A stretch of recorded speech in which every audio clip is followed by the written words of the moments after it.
இன்றைய சமையல்ப்பா சுட சுட சோறு,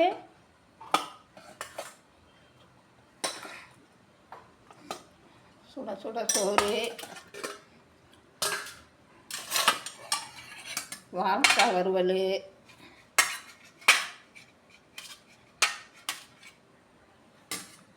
அப்புறம் வாழைப்பூ பொரியல், அப்புறம் சாம்பார்ப்பா வெண்டைக்காய் சுண்டைக்காய் போட்டு சாம்பார், அப்புறம் தயிர் இருக்குப்பா. இன்றைக்கி அமாவாசை, இதான் சமைக்கணும், அதான் சமைச்சிருக்கேன். எல்லோரும் சாப்பிட வாங்க. பருப்பு கடைஞ்சி வச்சுருக்கோம், எல்லோரும் சாப்பிட வாங்க. இந்த வீடியோ பிடிச்சிருந்தா லைக் பண்ணுங்கள், ஷேர் பண்ணுங்கள், சப்ஸ்கிரைப் பண்ணுங்கள். வாங்க எல்லோரும் சாப்பிட்லாம். தேங்க்யூ.